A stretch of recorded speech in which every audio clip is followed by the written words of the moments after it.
नमस्कार। आप सभी लोगों का मेरे चैनल पर स्वागत है। मैं आपको मुंशी प्रेमचंद जी की कहानियां सुनाती हूँ। आपको मेरी कहानी अच्छी लगे तो मेरे चैनल को जरूर सब्सक्राइब करें और लाइक करें और इस कहानी का आनंद लीजिए। नमक का दरोगा प्रेमचंद द्वारा रचित लघु कथा है।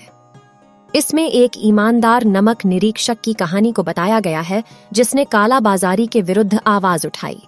यह कहानी धन के ऊपर धर्म के जीत की है। कहानी में मानव मूल्यों का आदर्श रूप दिखाया गया है और उसे सम्मानित भी किया गया है। सत्यनिष्ठा, धर्मनिष्ठा और कर्मपरायणता को विश्व के दुर्लभ गुणों में बताया गया है। अंत में यह शिक्षा दी गई है कि एक बेईमान स्वामी को भी एक ईमानदार कर्मचारी की तलाश रहती है। कहानी आजादी से पहले की है, जब नमक का नया विभाग बना और ईश्वर प्रदत्त वस्तु के व्यवहार करने का निषेध हो गया तो लोग चोरी छिपे इसका व्यापार करने लगे। अनेक प्रकार के छल प्रपंचों का सूत्रपात हुआ। कोई घूस से काम निकालता था, कोई चालाकी से। अधिकारियों के पौ 12 थे। पटवारीगिरी का सर्वसम्मानित पद छोड़ छोड़कर लोग इस विभाग की बरकंदाजी करते थे। इसके दारोगा पद के लिए तो वकीलों का भी जी ललचाता था। यह वह समय था जब अंग्रेजी शिक्षा और ईसाई मत को लोग एक ही वस्तु समझते थे। फारसी का प्राबल्य था। प्रेम की कथाएं और श्रृंगार रस के काव्य पढ़कर फारसीदा लोग सर्वोच्च पदों पर नियुक्त हो जाया करते थे।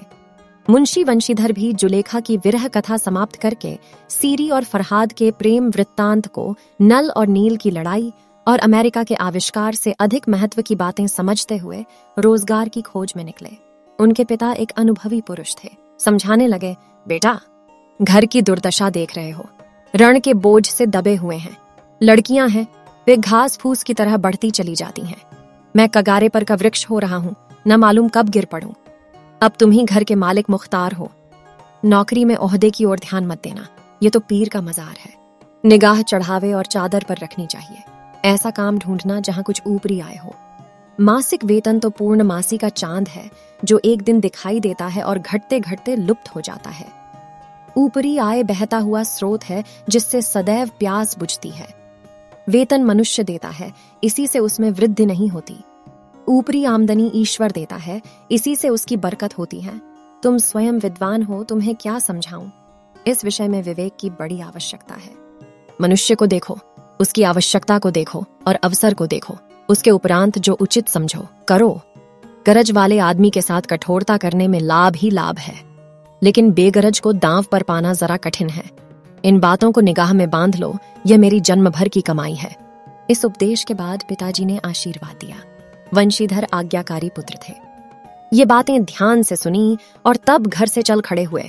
इस विस्तृत संसार में उनके लिए धैर्य अपना मित्र, बुद्धि अपनी पथ प्रदर्शक और आत्मावलंबन ही अपना सहायक था। लेकिन अच्छे शकुन से चले थे। जाते ही जाते नमक विभाग के दारोगा पद पर प्रतिष्ठित हो गए। वेतन अच्छा और ऊपरी आय का तो ठिकाना ही न था। वृद्ध मुंशी जी को सुख संवाद मिला तो फूले न समाये। महाजन कुछ नरम पड़े। कलवार की आशालता लहलहाई। पड़ोसियों के हृदय में शूल उठने लगे। जाड़े के दिन थे और रात का समय। नमक के सिपाही, चौकीदार नशे में मस्त थे। मुंशी वंशीधर को यहाँ आए अभी 6 महीनों से अधिक न हुए थे, लेकिन इस थोड़े समय में ही उन्होंने अपनी कार्यकुशलता और उत्तम आचार से अफसरों को मोहित कर लिया था।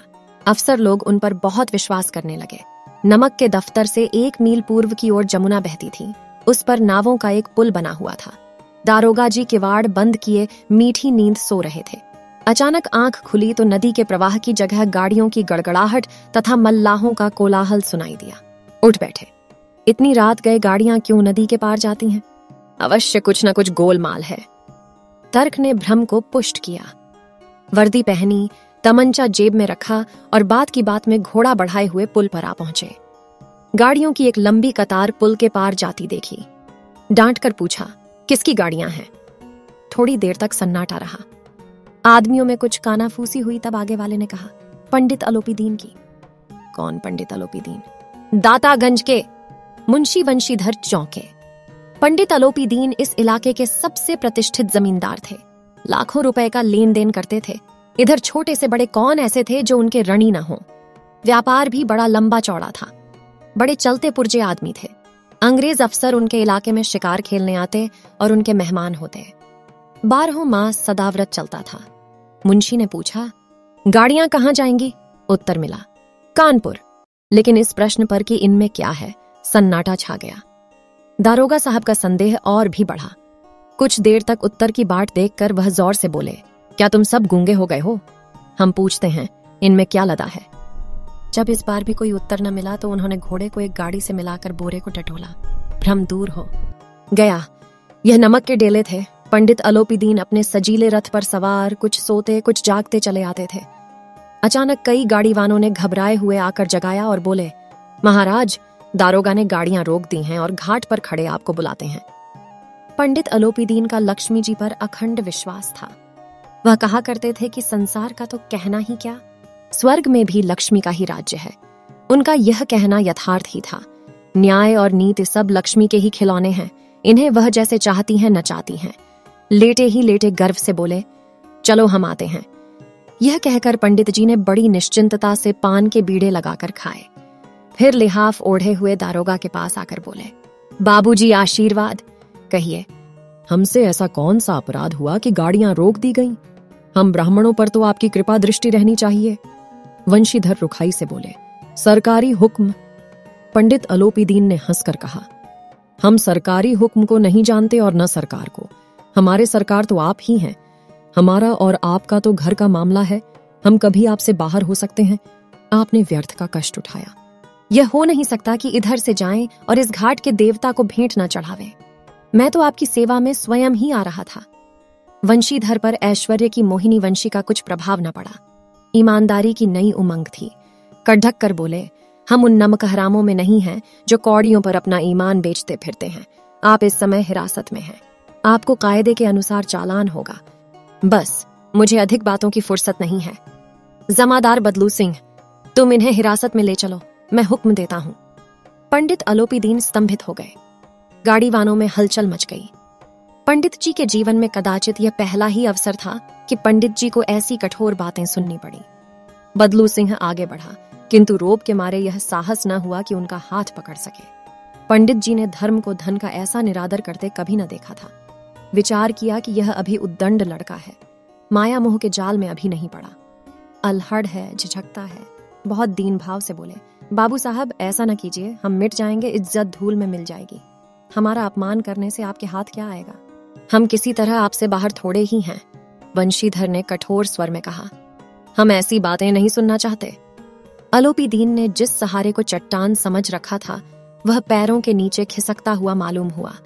स्वाभिमान और धन ऐश्वर्य की कड़ी चोट लगी, किंतु अभी तक धन की सांख्यिक शक्ति का पूरा भरोसा था। अपने मुख्तार से बोले, लाला जी, 1000 के नोट बाबू साहब की भेंट करो। आप इस समय भूखे सिंह हो रहे हैं। वंशीधर ने गर्म होकर कहा, 1000 नहीं, 1 लाख भी मुझे सच्चे मार्ग से नहीं हटा सकते। धर्म की इस बुद्धिहीन दृढ़ता और देव दुर्लभ त्याग पर मन बहुत झुंझलाया। अब दोनों शक्तियों में संग्राम होने लगा। धन ने उछल उछल कर आक्रमण करने शुरू किए।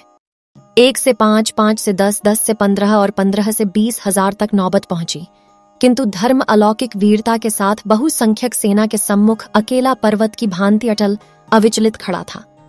अलोपीदीन निराश होकर बोले, अब इससे अधिक मेरा साहस नहीं, आगे आपको अधिकार है। वंशीधर ने अपने जमादार को ललकारा। बदलू सिंह मन में दारोगा जी को गालियां देता हुआ पंडित अलोपीदीन की ओर बढ़ा। पंडित जी घबराकर 2-3 कदम पीछे हट गए। अत्यंत दीनता से बोले, बाबू साहब, ईश्वर के लिए मुझ पर दया कीजिए। मैं 25,000 पर निपटारा करने को तैयार हूं। असंभव बात है। 30,000 पर? किसी तरह भी संभव नहीं। क्या 40,000 पर भी नहीं? 40,000 नहीं, 40 लाख पर भी असंभव है। बदलू सिंह, इस आदमी को हिरासत में ले लो। अब मैं एक शब्द भी नहीं सुनना चाहता। धर्म ने धन को पैरों तले कुचल डाला। अलोपीदीन ने एक हृष्ट-पुष्ट मनुष्य को हथकड़ियां लिए हुए अपनी तरफ आते देखा। चारों ओर निराश और कातर दृष्टि से देखने लगे। इसके बाद मूर्छित होकर गिर पड़े। दुनिया सोती थी, पर दुनिया की जीभ जागती थी। सवेरे देखिए तो बालक वृद्ध सबके मुंह से यही बात सुनाई देती थी। जिसे देखिए वही पंडित जी के इस व्यवहार पर टीका टिप्पणी कर रहा था। निंदा की बौछारें हो रही थीं, मानो संसार से अब पापी का पाप कट गया। पानी को दूध के नाम से बेचने वाला ग्वाला, कल्पित रोज नामचे भरने वाले अधिकारी वर्ग, रेल में बिना टिकट सफर करने वाले बाबू लोग, जाली दस्तावेज बनाने वाले सेठ और साहूकार, यह सब के सब देवताओं की भांति गर्दनें चला रहे थे। जब दूसरे दिन पंडित अलोपीदीन अभियुक्त होकर कांस्टेबलों के साथ हाथों में हथकड़ियां, हृदय में ग्लानि और क्षोभ भरे लज्जा से गर्दन झुकाए अदालत की तरफ चले तो सारे शहर में हलचल मच गई। मेलों में कदाचित आंखें इतनी व्यग्र न होती होंगी।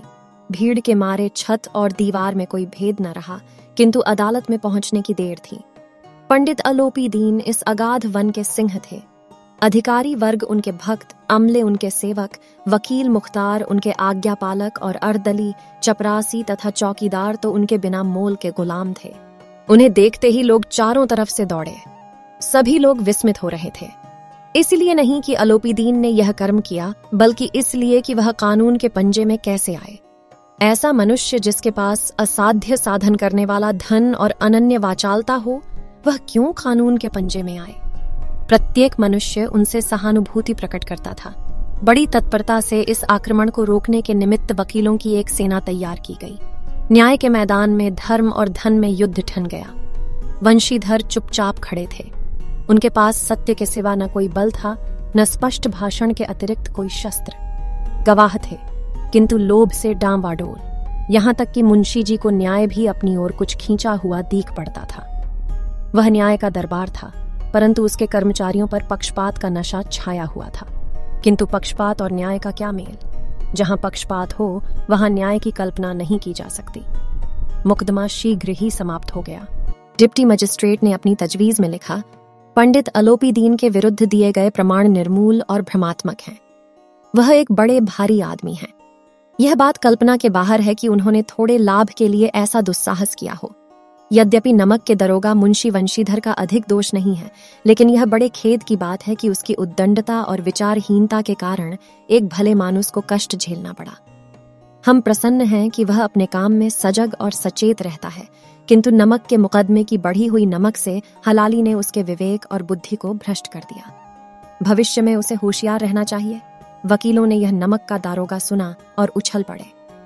पंडित अलोपीदीन मुस्कुराते हुए बाहर निकले। स्वजन बांधवों ने रुपए की लूट की। उदारता का सागर उमड़ पड़ा।